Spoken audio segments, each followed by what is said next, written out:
It was early morning on the island of Sodor. Duncan was waiting for Peter Sam, who was bringing some freight cars for him to take to Strawberry Grove. Duncan was also to take the headmaster and the new organ.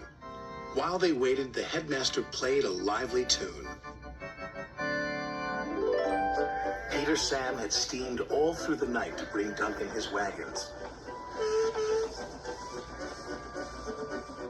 But as he approached the junction, a low-hanging branch knocked his whistle off. This meant he couldn't work until he got a new one. I can't run on the tracks without my whistle, chuffed Peter Sam. That would be too dangerous. An engine's not an engine without a whistle, boasted Duncan. And just to prove it, he let off a big blast.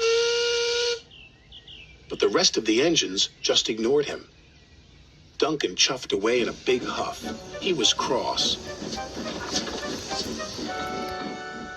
They're jealous of my fine whistle, Duncan huffed, as he steamed through the countryside.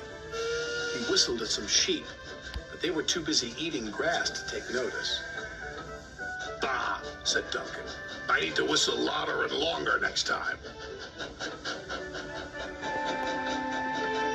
Soon Duncan approached a level crossing where Elizabeth, the quarry truck, waited with a farmer's prize bull. This time, Duncan whistled as loud and as long as he could.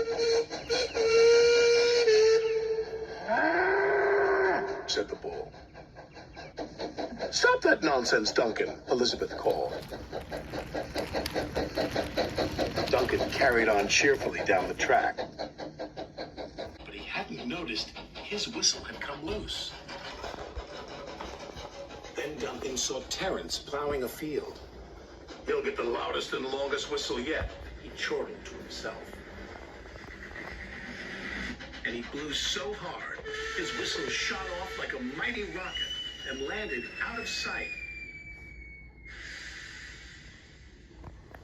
Everyone searched for Duncan's whistle, but it was nowhere to be seen. We're stuck, said his driver. We can't move without a whistle. It would be too dangerous. Leave it to me, the headmaster said.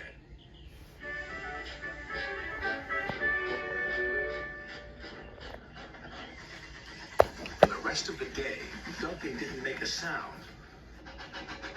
But the headmaster's organ did. As Duncan delivered his freight cars, the headmaster tooted the organ at every crossing and every stop. It alerted everyone just as well as a whistle would, although Duncan didn't think so.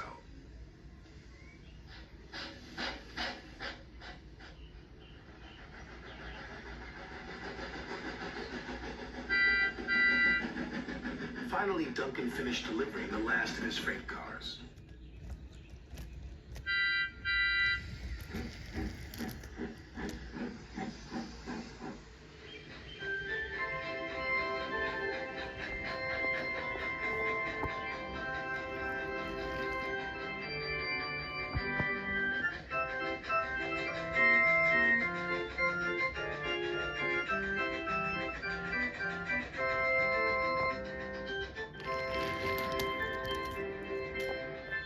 Duncan steamed quietly back to the junction as the headmaster played the organ.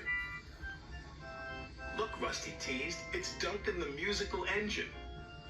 Let's whistle along, said Rheneas. Whistled Skarloey. But Peter Sam, who had a shiny new whistle, felt sorry for Duncan. You really did well to deliver your goods without a whistle, he said. Do you think so? Said Duncan, cheering up a bit. Absolutely, said Peter Sam. Even though an engine's not an engine without a whistle. Or an organ, chuckled the headmaster. And he tooted the organ. And all the engines tooted back, except Duncan, who just grinned.